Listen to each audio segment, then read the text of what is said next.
Thank you. Well, first of all, absolutely delighted to be with you this afternoon. Really great to have the opportunity, actually, to share some of the experiences that I've had, but probably more importantly, to also hear from you and hear your reflections. So I'm going to be sharing a little bit about my journey, and then I'm hopefully going to create and encourage a conversation and some questions and reflections from yourselves. Actually, that would be absolutely brilliant. So, as I was introduced, I'm the Chief Operating Officer at the British Red Cross. I've been at the British Red Cross for just 3 years, and I joined the Red Cross as their Chief People Officer. And about a year ago, was promoted to Chief Operating Officer. So what does the Chief Operating Officer do at the British Red Cross? It's a role that's accountable for all the internal operational activity that supports the Red Cross in doing what it does, both in the UK and internationally. And those internal operations are things like HR or people. It's technology, it's data and our digital agenda, it's all our property portfolio, it's what we call our professional services, so things like legal sit with me, safeguarding sits with me, risk, compliance activity is all within what we call our professional services. And then in the Red Cross, we have an internal shared services, which is a transactional centre that does all the internal activity for the organisation, right from payroll through to paying bills and moving equipment around the organisation, something that was obviously a big issue for us during the pandemic because we were working alongside the NHS on the front line. We needed PPE. We needed to get PPE out to our services on the front line. So all of that activity sits in the Chief Operating Officer space, but I also am accountable for our transformation programme. So Red Cross is going through a huge programme of change at the moment. We are 150 years old. Is the British Red Cross, and we are one of 192 national societies, Red Cross, across the world. Like every other organisation, we have to keep changing and moving. We're very steeped in tradition, but we have to keep moving if we're going to be relevant for the next 150 years, if we're going to be resilient to take ourselves into the next 150 years. And because we are a charity, we rely predominantly on funding from supporters and donors. We do have paid activity, which is the activity we support the NHS with. But we have to win contracts. And we have to reapply for those contracts. So we get some of our money through paid activity, money we earn. We get most of our money through fundraising. And that could be by individual giving, or it could be by corporates, or it could be by philanthropists or donors. So you will probably not be surprised to hear that most charities are seeing real pressure on funding. We saw it during the pandemic, but because of the nature of the British Red Cross, we actually had a record year for donations during the pandemic because of what we were doing. We were very involved in supporting the country during that period. We've also had a record year this year for the beginning of the year, but that is as a direct result of one crisis we are involved with, and that is Ukraine. We launched an appeal to support the International Committee of the Red Cross in Ukraine and the Federation, as well as ourselves. And we have raised record money. But of course, that money goes to the front line of the Red Cross, those Red Cross people that are on the ground in Ukraine. And that's restricted funding. It can only be used in the support of Ukraine. which means that, of course, that doesn't help us with the other pressures in terms of our funding position. So hopefully that's given you a little bit of a background of what we're about. So this is just a quick summary of me. I started my career in civil service in what was then called the Lord Chancellor's Department. That changed to become the Court Service and the Ministry of Justice. I think we've lost the slides again, but never mind. I covered a number of roles in that organisation and ended my career in the department which was then called the Ministry of Justice, and I was the director of all the people services in the Ministry of Justice. During my career there, I covered off a number of different areas, from running criminal and civil courts to being the HR director for Her Majesty's Court, to then being the director for the Ministry of Justice, which covered courts, tribunals and prisons. I left MOJ and went to Her Majesty's Revenue and Customs, and I went there as the HR director of one of the largest businesses there, which was a business called Personal Tax, which is pay as you earn effectively, and self-assessment.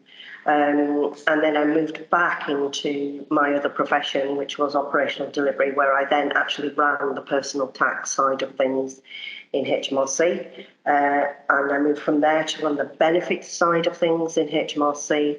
And then finally, I moved into the Chief People Officer role for a short period, and then supported HMRC in preparing for Brexit.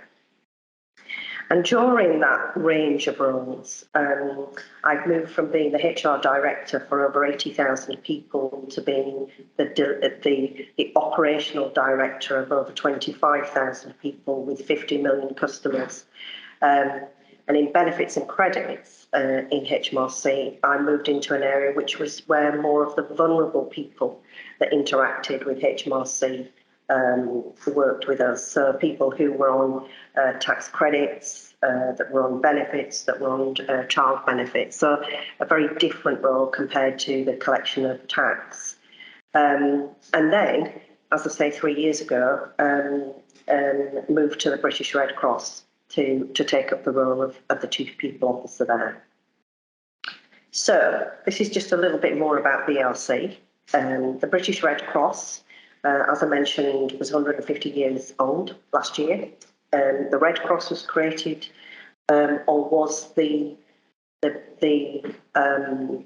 brainchild, the ambition, the desire, the inspiration of a man called Henry Dunant, who saw suffering on the battlefields. And he felt that nobody was helping soldiers that were lying dying. He happened to be travelling through a village and saw soldiers dying, and realised that in times of conflict, that people, what they needed was humanity and a human response, and that there should be some kind of organisation that would help people regardless of which side you were on, what your politics were, what you believed in. It became irrelevant. All that mattered was that you were helped in a moment of suffering. And he got some local residents around, and they formed a unit. And 3 years later, the actual movement of the Red Cross was born in Switzerland. And that's where the Red Cross comes from. Our pure and simple aim is to help people in need. That's all we survive to do. We're part of this global voluntary movement. We actually do more work in the UK than we do internationally. Some people don't realise that. Your national society looks after your national issues, and then you support international when you need to. We don't stay always when a crisis is over. We move out once the crisis is finished, but we try and leave behind greater resilience for the people that are there. I mentioned we're part of a global network. There's 192 national societies. Each country that has a national society, you have your own. So we have the British Red Cross, there's the Irish Red Cross, the Canadian Red Cross, the Australian. There's also the Red Crescent in the movement. There's about, across the world, there's about 19 million volunteers that work in the Red Cross. We only operate within our own countries unless we're invited into another country to support. So in the UK, the British Red Cross operate under the Red Cross emblem, and other Red Crosses can only come in to support us if they are invited in by us. And that's the same for us across the world. So we operate in the UK. 65% of our work is in the United Kingdom. The balance is then in places like Syria and Yemen, the Ukraine, Afghanistan. We have people there who work there, but we also work with the national societies. So most national societies have an expertise, and often you are called in to support when your expertise is needed. So in Ukraine, at the moment, we have 40 of our people on the ground, and they are there because they are experts in things like supporting getting cash to people who have no money. The Canadian Red Cross are experts in other areas, and they are invited in to do other things. So each Red Cross will have their own expertise, and different countries will support where they're needed.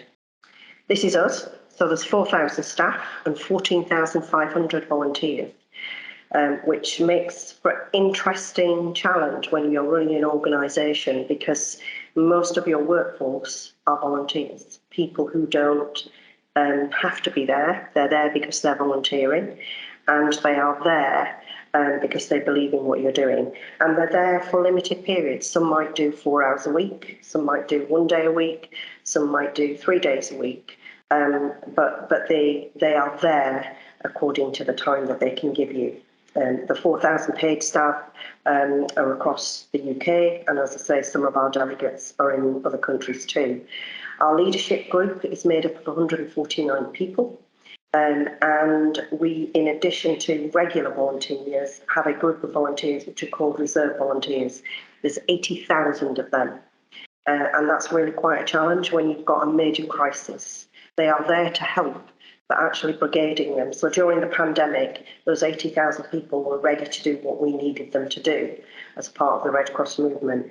They were there when we needed them at Grenfell. They were there when we needed them at the Manchester bombing. These are the people that come in at the last minute if we need to surge. So it makes for an interesting challenge when you're a leader, brigading paid people and volunteers. They are generally motivated by the same thing within the Red Cross movement, but of course you're having to lead and manage them in a different way.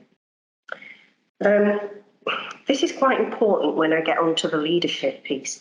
Are the things that bind us together, and they are the things in the Red Cross which are non-negotiable. And behind each of these principles is an articulation of what they mean. And every member of the Red Cross is required to live by these principles. And the movement is required to live by these principles. And the principles themselves, and in particular the impartiality and neutrality ones, are what keeps Red Cross people safe on the ground. The Red Crescent and the Red Cross symbol is something we have to wear when we're in areas of conflict in particular, but often in crisis, floods, etc. We can move in and out of countries because of that Red Cross or that Red Crescent. And it is all about, we have no interest in the politics of what's going on the ground. That's not our place. We are there to do one thing: relieve suffering, rescue people who need us, give first aid to people who need us, give support to people who need us, move people out of countries who need us. And you'll have seen through the Ukraine crisis that the Red Cross have had, moments where it's been quite challenging, where we've had to try and negotiate with both sides to stop the shelling, just so we can get people out. It's not for us to judge which side is doing what. All we care about is that that stops long enough so we can get the people out that need them. So we are bound by our principles of humanity, impartiality, independence, voluntary service, unity and universality, and we can't break them. So often people will say to me, why doesn't the Red Cross condemn this person? Why doesn't the Red Cross come out and say something about this? It's very difficult because we have to, in order to protect our people, but to protect the emblem so that we can keep everybody safe. We stay out of politics, we have to. And we stay out of judging people. That's what I mean. And most of the time, that does give a safe passage. However, somewhere around the world, there's usually one Red Cross person a day that's taken by somebody. They're usually released eventually. We don't lose that many, but one a day. Even the Red Cross sometimes doesn't keep them safe. But actually, in our one a day isn't that much when you think of what's going on. We are all over the world at the moment. And so our fundamental principles are something we hold really strong. So this is where I guess I want to just share my perspective on what it's felt like being a leader in HMRC and now more latterly in BRC. It's interesting, they're very different organisations in many ways. The Red Cross is much smaller, but in some respects has a bigger reach and has a bigger influence because it's part of a global network, and of course it's often in and out of crisis. But what I found in both HMRC and the Red Cross in terms of leadership has been almost identical, and I suspect you will see the same thing. That at the heart of it, what we're trying to achieve is that, do you know what?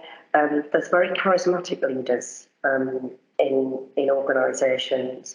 There is very reflective leaders. There is often very clumsy leaders. But the best leadership are those leaders, regardless of their own authentic and personal style, that actually it's about the collaboration for the greater good. The best leaders are the people who build big relationships. They don't just lead a single unit or a single idea, that boy, do they collaborate and they work for the greater good. They can be great strategic decision makers, but they have to be able to execute those strategic decisions. How do you convert them into something that's meaningful for the people you lead? You have to learn from your mistakes, and you have to be able to take those honest pieces of feedback and constructive challenge. But more importantly, you have to value them. I've seen leaders, as you may have done, that say, oh, I'm happy to be challenged, I'm happy to take feedback. And you can see every sinew in their body tighten up when they're getting that. And the words don't change to actually, I value what you just told me and I'll act on it. And we as leaders need to be able to do that, because it's very difficult to give feedback if you're not able to take it. Honesty, being open and trusting others is absolutely critical. And I found that both in HMRC and when I came here, particularly when I came to the Red Cross, because I was new to the charity sector. I did not know the business of the Red Cross. So I had to really trust those around me. Listen to understand, not listen to respond.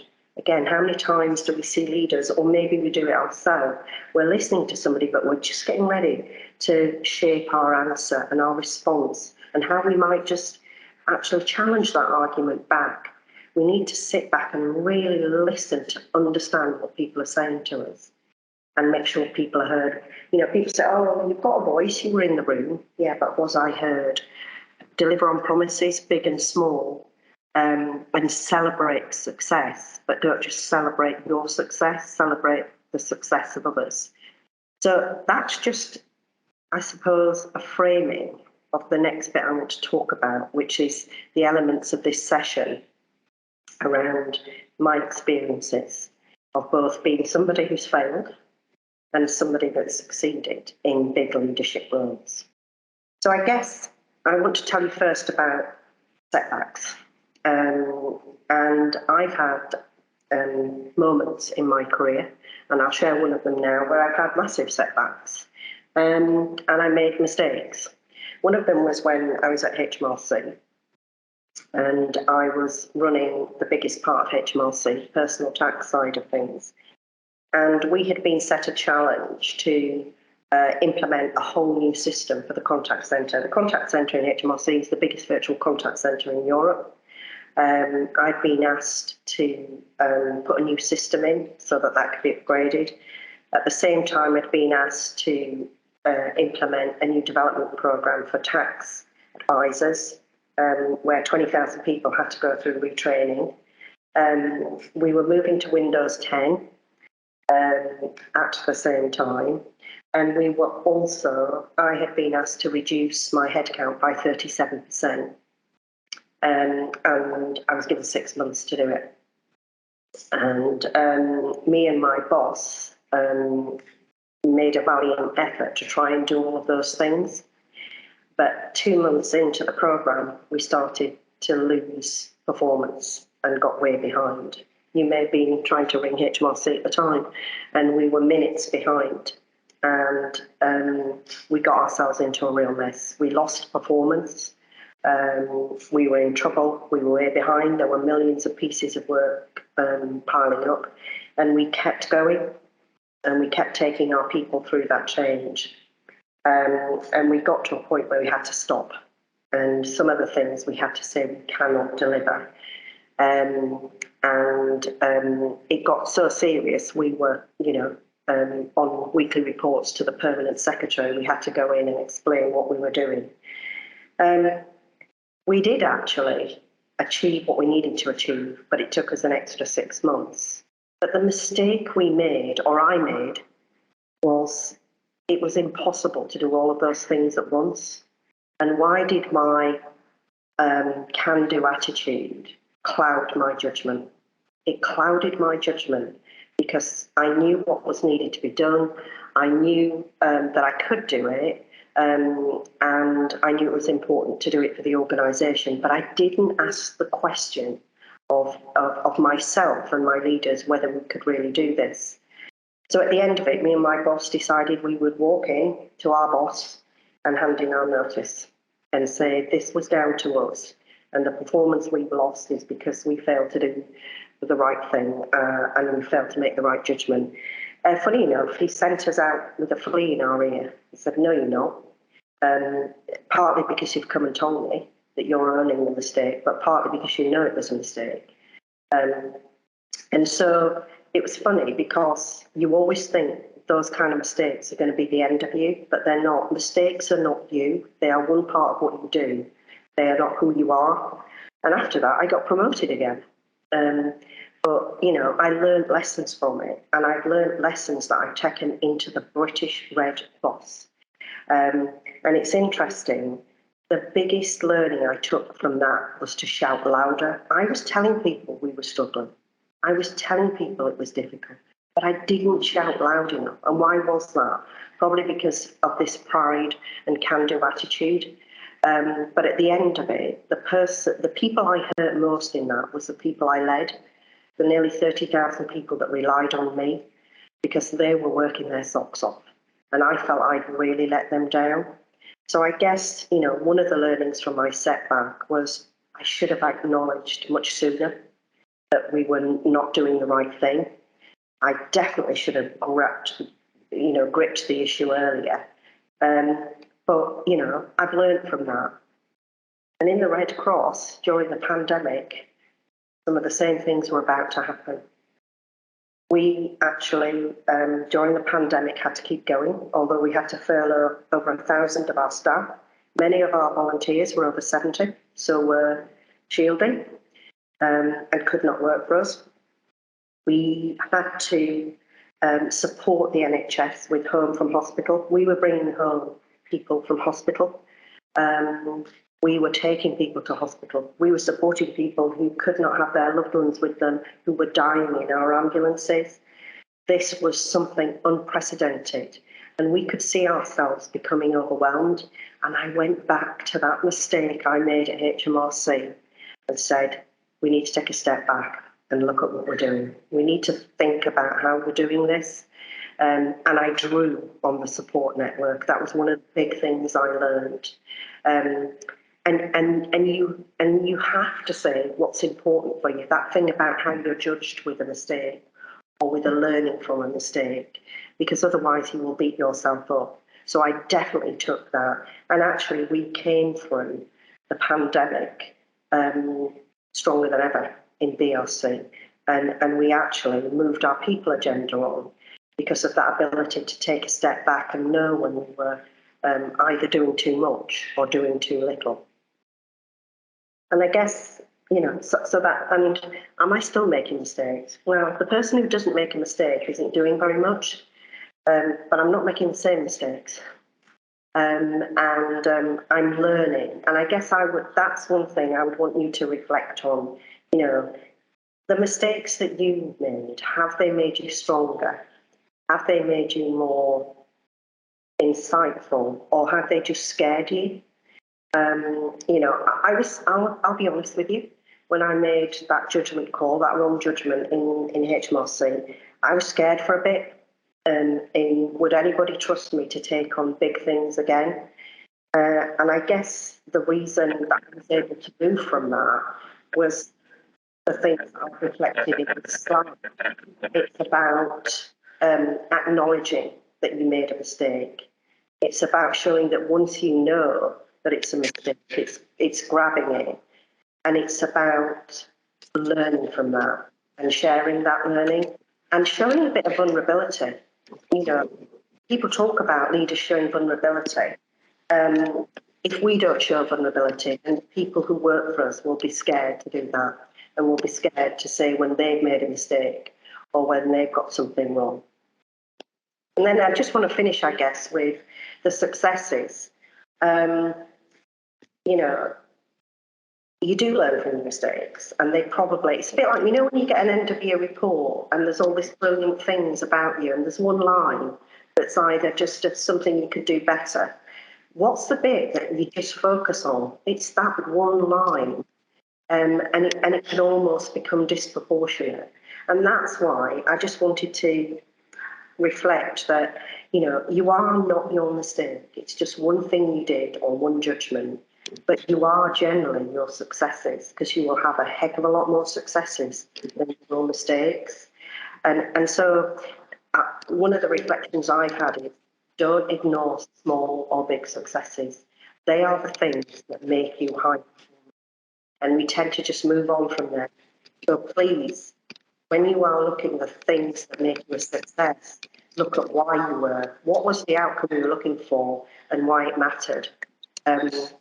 Always keep learning and reflecting. Make sure that you have a narrative, because some people say to me, that wasn't a success. And I said, yeah, but we didn't set out to do that. This is what we set out to do, and we achieved that.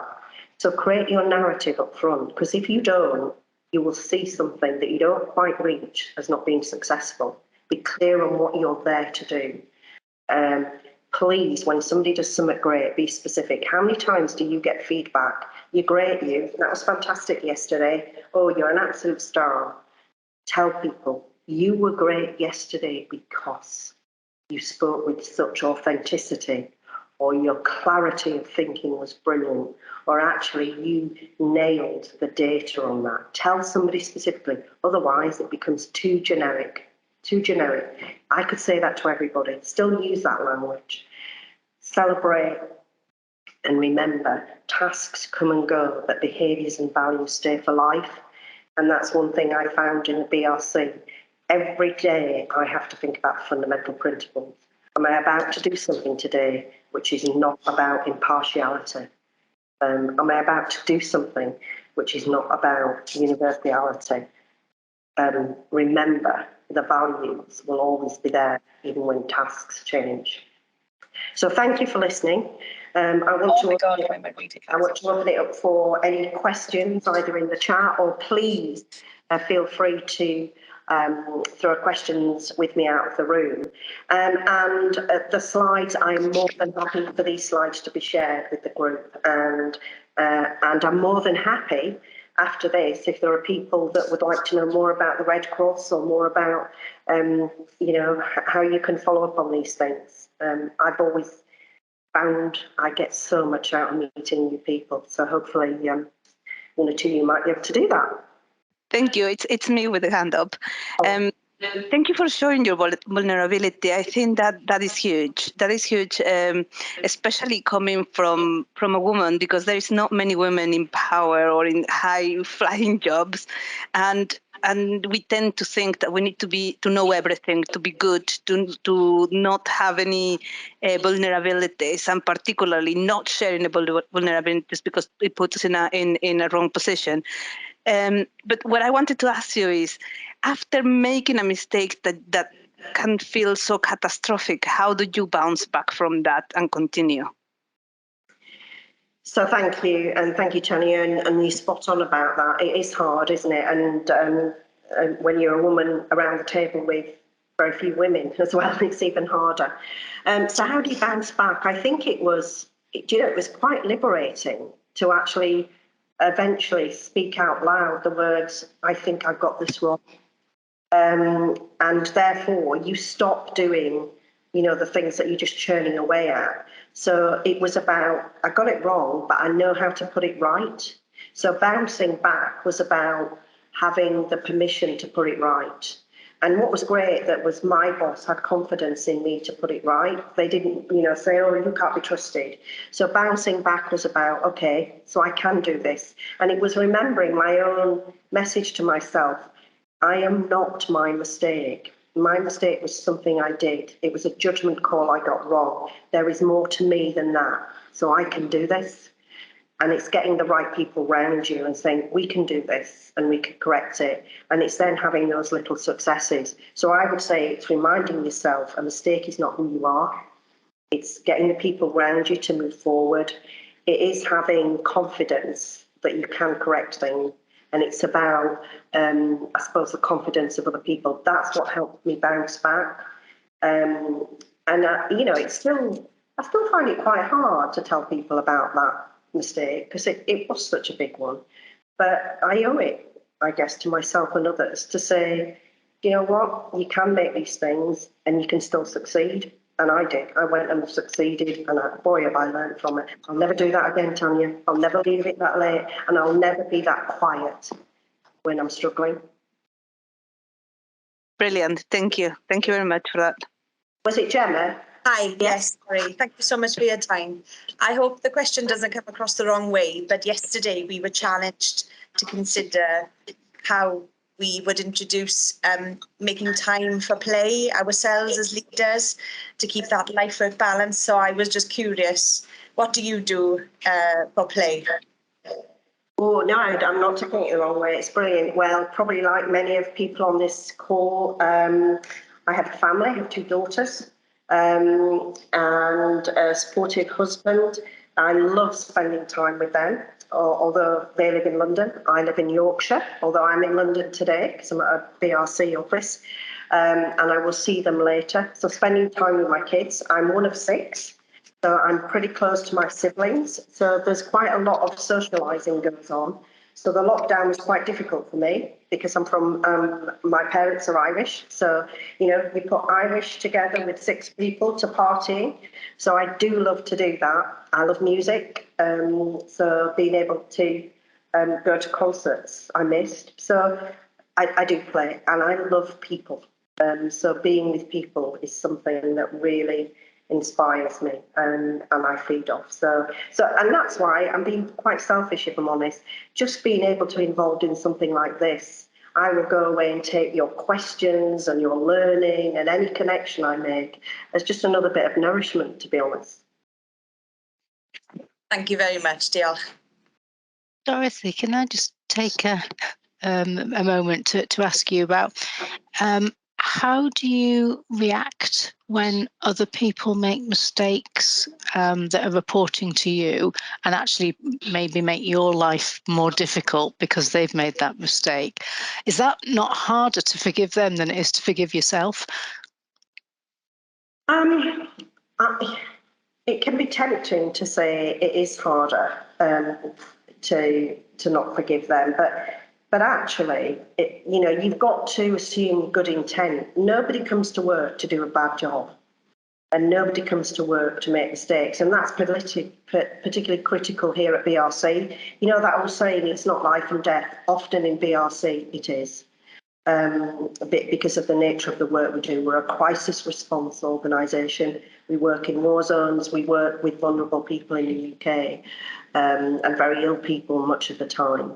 So when people make mistakes, it's about, I suppose, helping to understand why the mistake was made and whether people learn from it. And funny enough, I'm at an event today with my team where I'm saying, please don't hide mistakes, because then actually what you're judged on is the reason you hid it, not the mistake you made. Because a mistake, is a mistake, it's an error. You don't do it on purpose.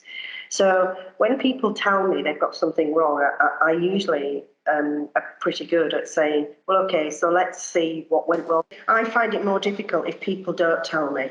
I say, if you tell me, we can do something about it. It's when people don't tell you that it becomes a bigger problem, isn't it? Yeah. Was that the question about delivering the undeliverable? Yeah.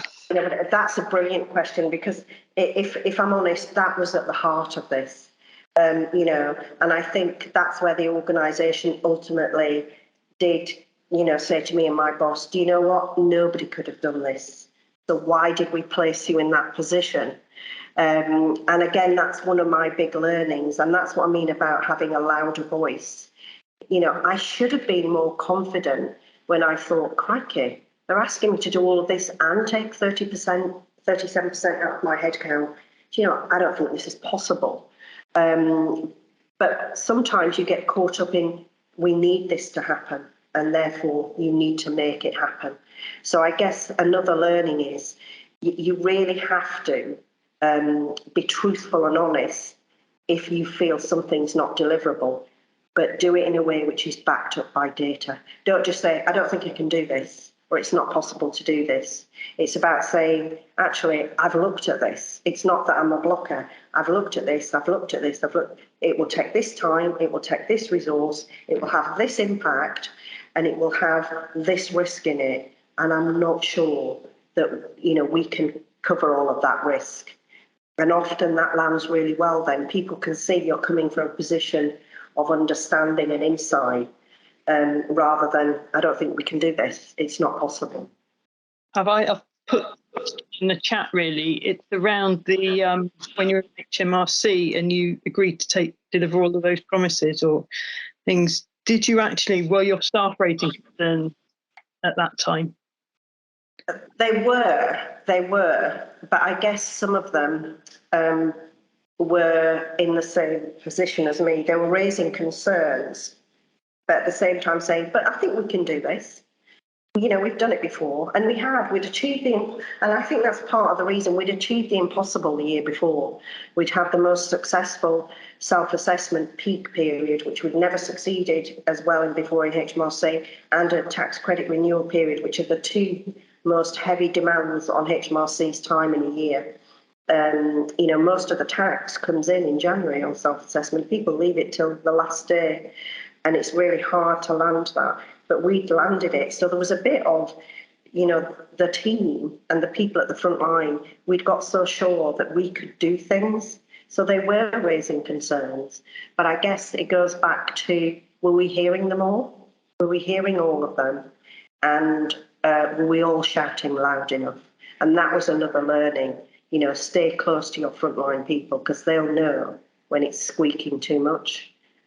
So they were raising them, but I think they're a bit like the senior leaders, like ourselves, which was, we can do this. We've done it before. Are we really hearing each other? Are we really hearing each other? And that's been a big learning in all of this for me. Do I really, really hear people, and not to respond, but to really hear what they're telling me? Yes, volunteering for the Red Cross would be a brilliant tool. And would be a great thing to do. We're always looking for more volunteers, it's a great place to volunteer. I'll be honest with you, it's not without its frustrations, because we're going through a transformation, so we're upgrading systems and we're working how to keep our volunteers developed and engaged, but it's an amazing place. And people do amazing things here. Yeah. And it is about leadership, because in the Red Cross, you're often put into leadership positions, either as a volunteer or a member of staff, which are completely unfamiliar to you. And we all do that in our jobs, don't we? But if you're a leader here, you're often leading volunteers, which are people who have very disparate motivations and requirements, and leading that is quite challenging. You're leading people who may have seen and heard some terrible things, even in very mundane roles. One of our ambulance drivers tells a very moving story of during the pandemic and he was a volunteer. He was taking a lady to hospital who had COVID, and it was during lockdown, and she could not have any of her family with her. She was a very elderly lady. And the paramedic, we do have volunteer paramedics sometimes, said, "I'm not sure this woman will make it. She's so ill, I'm not sure we're going to get to hospital. We'll take her." And the volunteer rang their son, said, "Don't worry, I'm with your mum, she's fine, she's talking to me." And the son was very upset, and he said, "But if she doesn't make it, she's not had a hug, nobody's with her." And the paramedic, our volunteer, said to the woman, "I know we can't hug." And she said, "I don't think I'm going to make it. You hug me. And if you hug me, the Red Cross's arms around me, and my son will know that I was hugged." That was a volunteer, and he tells that story, and boy, does it bring to life the things we do. And that's leadership. That was a volunteer, but he displayed leadership. He doesn't have to be the COO. In that moment, he led for us, and he lived the fundamental principles. So leadership is everywhere, isn't it? It's everywhere. You don't have to be the CEO to be a brilliant leader. I think that's a wonderful story to end on, Dorothy. So thank you very much for all that you've shared with us this afternoon, and very much appreciate you giving up your time to be with us. Thank you. It's been great to see you, and good luck with the rest of the programme. As I say, happy to share the slides, and if anybody wants to get in touch afterwards, more than happy to meet up with them, virtually, of course. That would be wonderful. Thank you. Good luck, everybody. Thank you.